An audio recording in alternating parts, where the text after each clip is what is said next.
नमस्कार दोस्तों, मैं दिलीप कुमार। दोस्तों, रेलवे एनटीपीसी सीबीटी 1 का जो रिजल्ट आया, उस रिजल्ट को देखने से ये स्पष्ट हो गया कि केंद्र सरकार देश के युवाओं को सरकारी नौकरी नहीं देना चाहती है और सरकारी नौकरी को समाप्त करना चाहती है। और खास के रेलवे में सरकारी नौकरी को तो बिल्कुल ही समाप्त करना चाहती है। और रेलवे का जो निजीकरण पहले से किया जा रहा था, वो आगे भी जारी रहेगा। इस रिजल्ट को देखने से यही लगता है। तो इस रिजल्ट में महाधांधली हुई है, बहुत बड़ा स्कैम हुआ है और इसके पीछे साजिश यही है कि सरकारी नौकरी को खत्म करना है।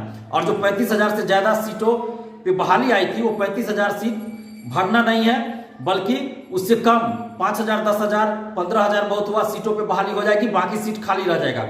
और होता क्या है, लोकसभा चुनाव हो, विधानसभा चुनाव हो, एक उम्मीदवार अगर 2 जगह से चुनाव जीत जाए तो क्या होता है, एक सीट खाली हो गया, कहीं एक ही सीट पे वो रहेंगे, एक सीट खाली हुआ, एक सीट पे चुनाव होगा।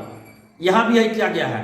एक स्टूडेंट को 3 जगह दे दिया गया, 3 जगह रिजल्ट दे दिया गया, गिनती कर दिया गया कि 20 गुना हमने रिजल्ट दिया।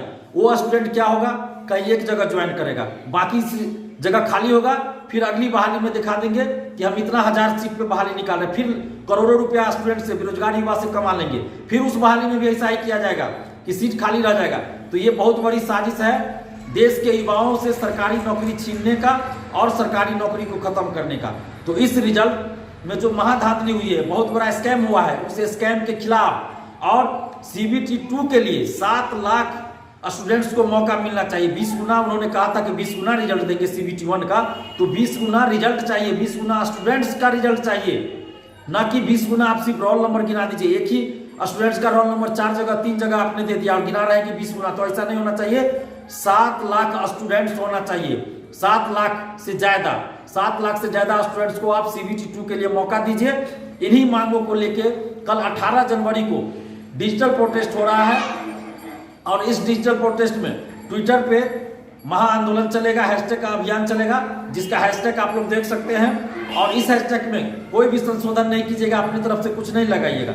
जो भी हैशटैग दिया हुआ है उसी हैशटैग का हूबहू इस्तेमाल करना है। और हैशटैग आप लोग गौर से देख लीजिए, कल 18 जनवरी को सुबह 11 बजे से ट्विटर पे कोहराम मचा दीजिए, क्योंकि ये किसी एक की लड़ाई नहीं है, ये देश के युवाओं की लड़ाई है, ये देश के वर्तमान और भविष्य की लड़ाई है, ये अन्याय के खिलाफ लड़ाई है, ये अधर्म के खिलाफ लड़ाई है।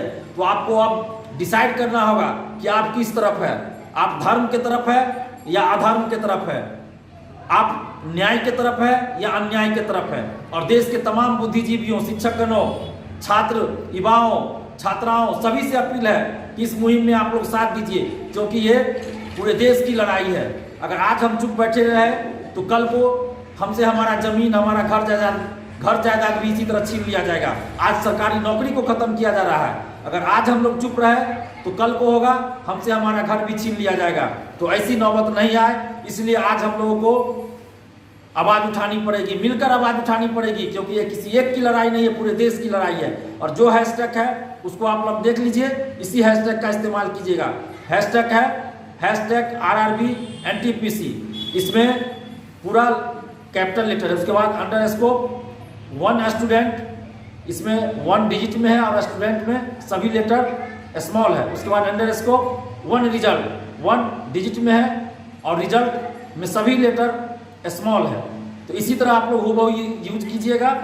और देश के तमाम शिक्षकगणों, छात्र छात्राओं, सभी से अपील है कि इस मुहिम में साथ दीजिए, क्योंकि ये किसी एक की लड़ाई नहीं है, ये पूरे देश की लड़ाई है।